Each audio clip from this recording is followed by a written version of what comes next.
Amplifiers ഒരു general population വിചാരിക്കുന്നത് hearing aid ആണ് എന്ന് പറഞ്ഞിട്ട് പോയി വാങ്ങും. ഇത് കഴിഞ്ഞാൽ ഒരു എക്സാമ്പിളും കൂടെ പറയാം. വാങ്ങിയിട്ട് അവർ ഹിയറിംഗ് എയ്ഡ് വെക്കും. ഹിയറിംഗ് എയ്ഡ് ആണെന്ന് പറഞ്ഞാൽ അത് വെക്കും. കാണാൻ ഹിയറിംഗ് എയ്ഡ് തന്നെ പോലെ തന്നെ ഇരിക്കും. ഇത് വെച്ച് കഴിഞ്ഞാൽ ഇവർക്ക് ഈ പറഞ്ഞ ക്ലാരിറ്റി ഒന്നും ഉണ്ടാവില്ല. അപ്പം നമുക്ക് ഈ first impression is the best impression എന്ന് പറഞ്ഞൊരു സേയിങ് ഉണ്ട്, റൈറ്റ്? അതുപോലെ തന്നെയാണ് അപ്പം അവർക്കൊരു നെഗറ്റീവ് ഇംപ്രഷനാണ് ആ ഒരു ഇതിനെക്കുറിച്ച് ഉണ്ടാകുന്നത്. അപ്പോൾ അവർ പിന്നെ അത് യൂസ് ചെയ്യില്ല. അപ്പം ഓട്ടോമാറ്റിക്കലി അവരുടെ മനസ്സിൽ തോന്നുന്നത് വെച്ചാൽ ഹിയറിംഗ് എയ്ഡ് വെച്ച് കഴിഞ്ഞാൽ കേൾവി മെച്ചപ്പെടത്തില്ല, അല്ലെങ്കിൽ ഒരു ഗുണമില്ല, അത് വേസ്റ്റ് ഓഫ് മണിയാണ് എന്നുള്ളൊരു തോട്ടായിരിക്കും അവർക്ക് ആ ഒരു എക്സ്പീരിയൻസ് കൊണ്ട് അവർക്ക് ഫീൽ ചെയ്യുന്നത്.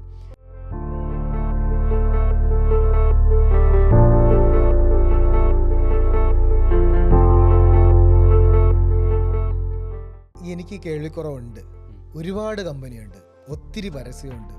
ഏത് കമ്പനിയുടെ ഹിയറിംഗ് എയ്ഡാ ശരിക്കും നല്ലത്, അല്ലെങ്കിൽ ഞാൻ വാങ്ങേണ്ടത്? ഒരുപാട് പരസ്യം കാണുമ്പോൾ നമ്മൾ ജനറലി കൺഫ്യൂസ്ഡ് ആവും. അത് നോർമലാണ്. ഒരുപാട് നമ്മൾ ഇൻ്റർനെറ്റിൽ വായിച്ചു കഴിഞ്ഞാൽ നമ്മൾ കൺഫ്യൂസ്ഡ് ആവും. അതും നോർമലാണ്. നമുക്ക് ഏറ്റവും നന്നായിട്ട് ചെയ്യാൻ പറ്റുന്നതെന്ന് പറഞ്ഞു കഴിഞ്ഞാൽ, കേൾവിക്കുറവ് സംശയിക്കുന്നുണ്ടെങ്കിൽ ആദ്യം പോയി ഒരു ക്ലിനിക്കിൽ പോയി ടെസ്റ്റ് ചെയ്യാം. ഓക്കെ, പ്രോപ്പറായിട്ടുള്ള ഒരു ക്ലിനിക്കിൽ പോയിട്ട് ടെസ്റ്റ് ചെയ്യാം. മേക്ക് ഷുവർ അവർ ക്വാളിഫൈഡ് ആയിട്ടുള്ള ആൾക്കാരാണെന്നുള്ളതും ടെസ്റ്റ് ചെയ്യാം. അപ്പം കേരളത്തിലാണെങ്കിൽ പോലും ഇന്നും ക്വാളിഫിക്കേഷൻ ഇല്ലാത്തവരിരുന്ന് ടെസ്റ്റ് ചെയ്യുന്നതുകൊണ്ട് ഹിയറിംഗ് എയ്ഡ് പ്രിസ്ക്രൈബ് ചെയ്യുന്നുണ്ട്. ഒരുപാട് വീഡിയോസ് നമുക്ക് കാണാനും പറ്റുമത്.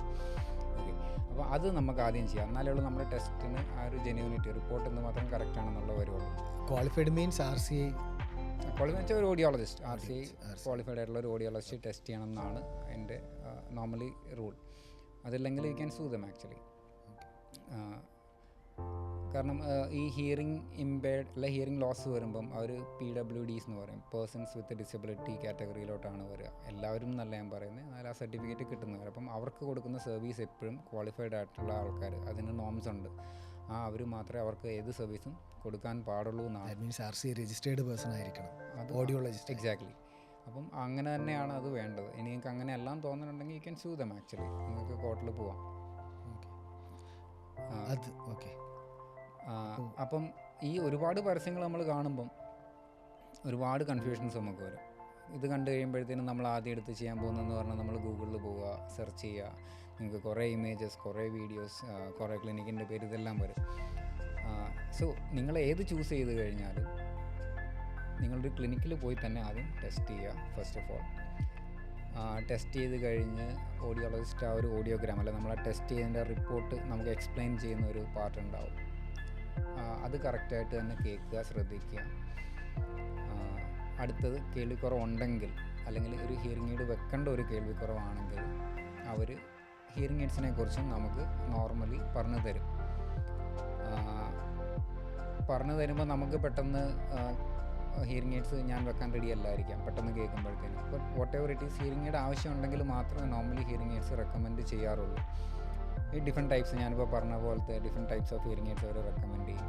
ഇതെല്ലാം നമുക്ക് എന്തായാലും കാണാൻ പറ്റും. അപ്പോഴും മേജറായിട്ട് നമ്മൾ നോക്കേണ്ട ഒരു കാര്യം എന്ന് പറഞ്ഞു കഴിഞ്ഞാൽ, ഈ ഹിയറിംഗ് എയ്ഡ് വെച്ച് എക്സ്പീരിയൻസ് ചെയ്യുക. അതായത് ഹിയറിംഗ് എയ്ഡിൻ്റെ ട്രയൽ എടുക്കുക എന്ന് പറഞ്ഞു കഴിഞ്ഞാൽ, നമ്മുടെ ഓഡിയോഗ്രാം വെച്ചിട്ട് നമുക്ക് നമ്മുടെ റിക്വയർമെൻറ്റ്സ് നമുക്ക് പറയാം. ഇപ്പം ഞാൻ പറയുകയാണെങ്കിൽ എനിക്ക് ഒരുപാട് മീറ്റിങ്സ് ഉള്ള ഒരാളാണ്. അപ്പം മീറ്റിങ്സിന് എനിക്ക് പോകുമ്പം ഒരുപാട് പേര് സംസാരിക്കുന്നുണ്ടാവും. ചിലപ്പോൾ മീറ്റിങ്സ് ഓൺലൈനായിരിക്കും. അപ്പോൾ ഈ ലാപ്ടോപ്പിൻ്റെ അല്ലെങ്കിൽ മോണിറ്റേഴ്സിൻ്റെ സൗണ്ട് എനിക്ക് കേൾക്കാൻ ബുദ്ധിമുട്ട്. മീറ്റിങ്സ് ആണെങ്കിൽ 3-4 പേര് കൂടി ഇന്ന് സംസാരിക്കുമ്പോഴുള്ള ബുദ്ധിമുട്ട് വരാം. അപ്പം അത് എൻ്റെ ലൈഫ് സ്റ്റൈൽ ബേസ്ഡ് ആണ്. ചിലവരങ്ങനെ ആയിരിക്കില്ല. ഇപ്പോൾ റിട്ടയർഡ് ആയിട്ടുള്ളവരെന്ന് പറഞ്ഞു കഴിഞ്ഞാൽ കൂടുതലും വീട്ടിലിരിക്കുന്നവരാകാം. ചിലവർ വീട്ടമ്മമാരാണെങ്കിൽ ചിലവർ TV ഒരുപാട് കാണുന്നവരായിരിക്കാം. ഇനി അതല്ല, ചിലവർ റിട്ടയർ ആയി കഴിഞ്ഞ് കഴിഞ്ഞാലും ഒരുപാട് സോഷ്യലി ആക്റ്റീവായിട്ടുള്ളവരുണ്ട്. അപ്പോൾ ഓരോരുത്തർക്കും ഹിയറിംഗ് എയ്ഡിൻ്റെ നീഡ്സ്, അല്ലെങ്കിൽ ഓരോരുത്തരുടെ ലിസണിങ് നീഡ്സ് കംപ്ലീറ്റ്ലി ഡിഫറെൻ്റ് ആയിരിക്കാം. ചിലവർ വണ്ടി ഓടിക്കുന്നവരായിരിക്കാം. അപ്പോൾ കാറൊക്കെ ആണെങ്കിൽ ഇറ്റ്സ് ഓക്കെ, വലിയ ബഹളം ഉണ്ടാവില്ല. പക്ഷേ അതുപോലെ ഒരു ബസ്സോ ഒരു ലോറി അല്ലെങ്കിൽ ഒരു ഓട്ടോ ഒക്കെ ഓടിക്കുന്നവരാണെങ്കിൽ വിൻഡോസ് എപ്പോഴും ഓപ്പൺ ആയിരിക്കും, ഒരുപാട് നോയ്സ് വരും.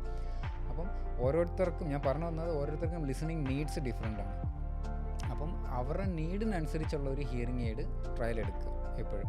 അപ്പോൾ നമുക്ക് എപ്പോഴും മൾട്ടിപ്പിൾ ഓപ്ഷൻസ് ഒരു ഓഡിയോളജിസ്റ്റ് തരും. ഇന്ന ഹിയറിംഗ് എയ്ഡ്സ് 3 ഓപ്ഷൻസ് അല്ലെങ്കിൽ 2 ഓപ്ഷൻസ്. ഒരുപാട് ഓപ്ഷൻസിലോട്ട് പോകാതിരിക്കുന്നത് തന്നെയാണ് ഞാൻ സജസ്റ്റ് ചെയ്യുന്നത്. നമുക്ക് കൂടുതൽ കൺഫ്യൂഷൻസ് ക്രിയേറ്റ് ചെയ്യത്തേ ഉള്ളൂ.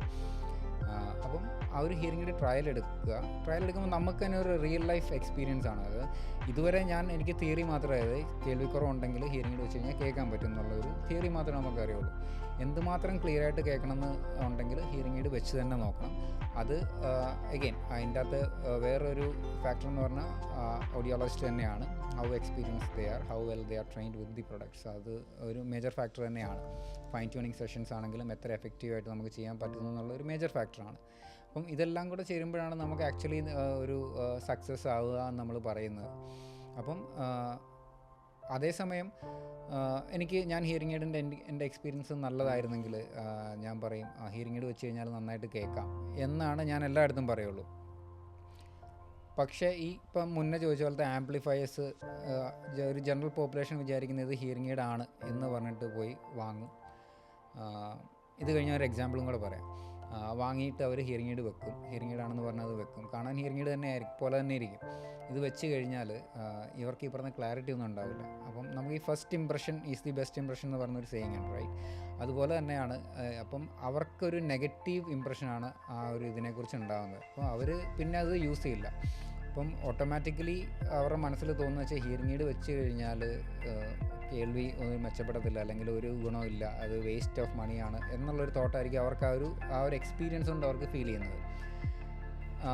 ഇതുപോലെ തന്നെ സിമിലർ ആയിട്ടുള്ള എക്സ്പീരിയൻസ് ആയിരിക്കും നമ്മൾ പ്രൊഫഷണലി ഒരു ഓഡിയോളജിസ്റ്റിൻ്റെ അടുത്ത് പോയി കഴിഞ്ഞാൽ നമ്മൾ അത്രയ്ക്ക് ഹാപ്പി അല്ല എന്നുണ്ടെങ്കിൽ പോലും നമുക്ക് വരാൻ പറ്റുക. എല്ലാവരെയും ഹാപ്പി ആക്കാൻ പറ്റുമെന്ന് ഞാൻ പറയുന്നില്ല, എന്നാലും ഒരു 90% of the patients would be happy with hearing aid. അതിനകത്ത് ഇപ്പോൾ ഹാപ്പി അല്ല എന്ന് ഞാൻ പറയാൻ കാരണം എന്ന് പറഞ്ഞാൽ അതിൻ്റെ അകത്ത് ഒരുപാട് വേരിയബിൾസ് വരുന്നുണ്ട്. നമ്മുടെ ഹിയറിംഗ് ലോസ് ഇപ്പം ഞാൻ നോക്കുമ്പോൾ നോർമലി ചിലപ്പോൾ ഒരാൾക്ക് ഉള്ള ഹിയറിംഗ് ലോസിൻ്റെ അകത്ത് കുറച്ചും കൂടെ ഹിഡൻ ആയിട്ടുള്ള കമ്പോണൻസ് ഉണ്ടാവും.